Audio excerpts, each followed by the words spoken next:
Hello,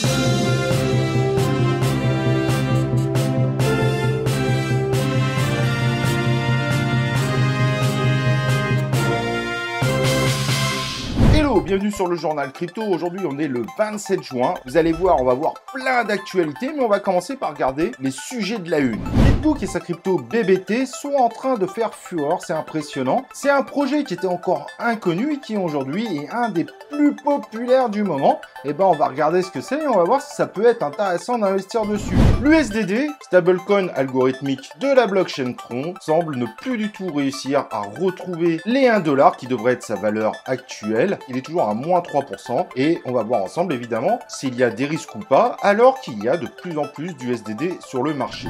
La Russie, qui semblait être anti-crypto, commence à revenir dans le bain et d'ailleurs envisage d'utiliser la blockchain avec un projet qui s'appelle le CEL pour faire face aux gros problèmes que pose son exclusion du SWIFT pour faire ses échanges internationaux. Et passons maintenant aux actualités du jour. En première actualité, Cardano continue toujours à galérer. Son hard fork vacille, qui devait sortir le 29 juin, est finalement repoussé. En revanche, il y a quand même certains feedbacks qui disent que cette mise à jour est plutôt intéressante et pourrait commencer à cacher le fiasco de l'ancienne mise à jour qui a rendu l'univers de la DeFi extrêmement complexe, si vous vous rappelez, avec SundaeSwap, etc., etc. Et alors que tout le monde criait dessus, tout le monde disait « il va mourir, il est mort, le Shiba », et bien finalement, le Shiba se retrouve pas si mal que ça, il a sacrément bien remonté dernièrement, il a tout simplement récupéré ses pertes qu'il a eues depuis un mois. Il fait partie des très rares projets avec Cardano à avoir un mois positif puisqu'il est quand même à quasiment plus 10% sur un mois. Donc Shiba Inu, même s'il a bien baissé, et ça il faut être honnête, finalement ne se considère toujours pas bien mort. Coinbase est attaqué aux États-Unis pour avoir fait la promotion du Luna, rien d'étonnant bien évidemment. Et une autre actualité autour de Coinbase. Coinbase Pro va finalement s'arrêter en cours d'année, mais pas de panique, les comptes de Coinbase Pro seront transférés automatiquement sur Coinbase et vous devrez dans le futur utiliser Advanced Trade sorti en mars 2022 sur Coinbase pour pouvoir faire votre trading en version pro. A priori, normalement, les frais seront exactement les mêmes, c'est juste qu'en fait, vous reviendrez sur la plateforme principale.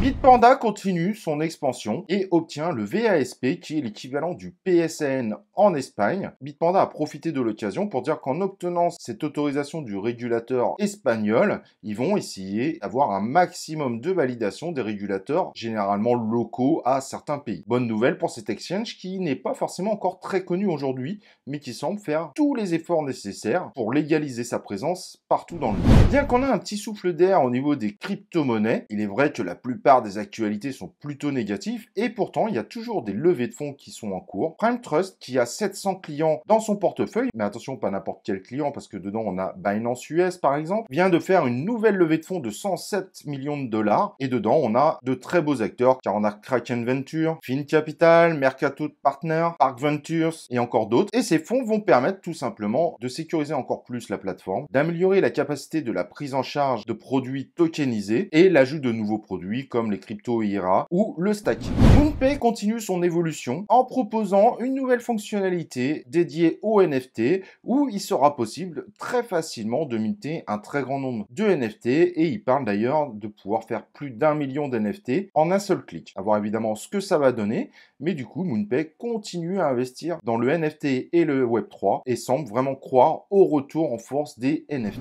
Celsius, qui est dans la panade depuis quelques temps, vient de trouver un investisseur important, Goldman Sachs, mais dans un contexte assez particulier. En fait, la banque est en train de réaliser une levée de fonds de 2 milliards de dollars qui permettrait de racheter tout simplement l'ensemble des actifs de Celsius si celui-ci venait tout simplement à être en dépôt de bilan. Évidemment, il faudra voir ce que ça comporte pour les utilisateurs de Celsius. On n'a pas beaucoup encore de précision et de détails sur cette opération. Polygon veut se mettre au vert et décide de mettre 400 000 dollars de côté, qui serait l'équivalent de son empreinte carbone, avec du coup pour objectif de les récupérer, ce qui est vraiment très intéressant, en se donnant le défi justement de rendre la blockchain le plus vert possible. Et c'est évidemment qu'en cas de réussite, où ils récupéreront leurs points d'empreinte carbone, donc une partie des fonds qui sont bloqués pour ça, si évidemment la blockchain arrive à baisser son empreinte carbone dans le futur. Mais c'est très intéressant, on voit que Polygon jaune ne veut pas louper non plus le passage au vert, l'écologie qui pourrait être évidemment un sujet phare dans le futur au niveau des blockchains. La semaine dernière, j'en avais pas parlé, pas eu le temps, mais sachez qu'Harmony, malheureusement,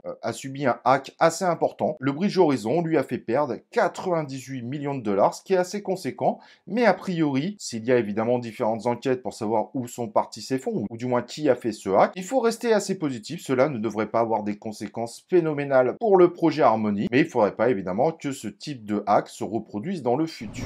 La Cour d'appel des États-Unis vient de confirmer qu'elle rejette la demande de Terra Labs et de Do Kwon, et donc qui confirme que la SEC a largement toutes les compétences pour délivrer des assignations à Do Kwon, à Terra Labs, et donc d'avancer évidemment sur la grosse enquête qui est en cours et qui pourrait évidemment faire très mal, vu que Terra Labs est évidemment attaqué de partout, que ce soit aux États-Unis, en Corée, dans d'autres pays, et même potentiellement à Singapour. Et donc à la une, on parlait de l'USDD. L'USDD n'arrive absolument pas à retrouver son 1$, ce qui est vraiment très inquiétant parce que là, ça commence à être relativement long. Depuis le 12 juin, l'USDD, qui est un stablecoin algorithmique très similaire à l'UST qui s'est totalement effondré sur le réseau Luna, celui-ci est sur Tron, et depuis le 12 juin, il n'arrive absolument pas à remonter, ce qui est vraiment très inquiétant, que ce soit évidemment pour l'USDD, mais également évidemment pour la blockchain Tron. Pour le moment, il n'y a pas de catastrophe. Le problème, ce qui nous inquiète profondément sur ce sujet, c'est que le market cap continue à grossir. Aujourd'hui, il y a 723 millions d'USDD qui sont en circulation, donc ça monte doucement, mais malheureusement, ça monte, malgré le fait que l'USDD n'arrive pas à retrouver sa parité avec le dollar. On voit qu'il y a de plus en plus d'USDD mis en circulation, ce qui du coup renforce le risque évidemment d'un effondrement prochain, malgré le travail réalisé par les équipes de Tron. À voir ce que ça va donner, mais miser aujourd'hui sur l'USDD est un risque phénoménal que personnellement je ne vous recommande absolument pas. À cause de ces grosses difficultés avec le système SWIFT sur lequel elle est quasiment exclue de partout, la Russie se retourne vers la blockchain. Mais attention, il ne faut pas voir cela comme une ouverture aux crypto-monnaies. N'oubliez pas que la Russie n'est pas encore très ouverte aux crypto-monnaies. Il y a un certain nombre d'interdictions. Mais ils ont lancé le projet CEL qui a pour objectif de faire du commerce international grâce à la blockchain. Cependant, derrière, il ne devrait pas y avoir de crypto-monnaie émise. Ce projet n'a pas pour objectif de mettre une crypto-monnaie sur le marché et n'est pas du tout destiné au marché intérieur. Cependant, c'est un bond en avant parce que précédemment, Vladimir Poutine et la Russie étaient vraiment contre l'univers des blockchains, mais le sujet revient réellement sur la table. Finalement, c'est pas Ripple qui va travailler sur le sujet alors qu'ils ont une belle avancée également, ce qui n'est pas forcément étonnant puisque Ripple pourrait avoir d'énormes problèmes évidemment à travailler avec la Russie actuellement et donc lance un projet encore à part. En gros, le CELS permettra de créer des portefeuilles de devises numériques et permettrait, selon la fiche de route, de pouvoir traiter 100 000 transactions à la seconde. À voir évidemment s'il y a un réel intérêt pour ce type d'application de faire 100 000 transactions, mais le projet semble plutôt prometteur, à voir évidemment en réalité ce que ça peut donner et combien d'années ils vont devoir prendre pour mettre ce projet en place. Mais attention, ce n'est pas un revirement total de la Russie. La Russie n'a toujours pas l'intention de laisser les crypto-monnaies devenir des monnaies nationales, etc.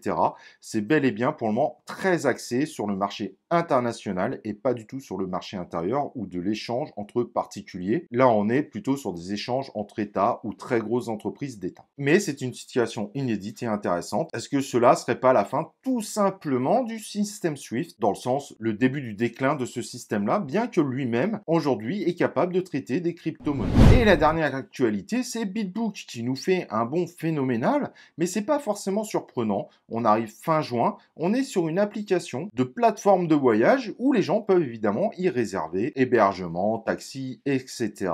Et il y a un système de récompense en crypto-monnaie, la crypto-monnaie BBT, sous forme évidemment de token rewards. L'objectif de la plateforme, c'est également d'amener à l'incitation d'amener de plus en plus de monde, des amis, de faire du bouche à oreille, également de récompenser ceux qui font du contenu de voyage de très grande qualité, à voir évidemment ce que ça va donner. Mais en tout cas, dernièrement, avec le souffle évidemment qu'on a sur l'univers des crypto-monnaies, l'application est redevenue de façon surprenante très populaire. Surprenante, il faut quand même ne pas exagérer, on est quand même pile poil dans pendant les vacances d'été, ça paraît pas non plus totalement anormal. Évidemment, est-ce que ça va continuer à faire un bond? Ça, c'est une véritable question, mais vous pouvez évidemment aller voir directement le projet par vous-même pour vous faire une idée. Mais ce qui est assez intéressant, c'est qu'il y a au moins déjà 40% des tokens qui sont en circulation, donc en termes tokenomiques, on n'est pas forcément sur un risque. Une pression vendeuse future grossira un petit peu, mais restera forcément très limitée. Projet, selon moi, à surveiller. Voilà, j'espère que ce journal vous a donné toutes les actualités que vous attendiez. N'oublie pas le like sur la vidéo, laisse un commentaire, ça fera plaisir. N'oublie pas de t'inscrire sur la chaîne YouTube et nous, on se retrouve évidemment pour un prochain journal crypto.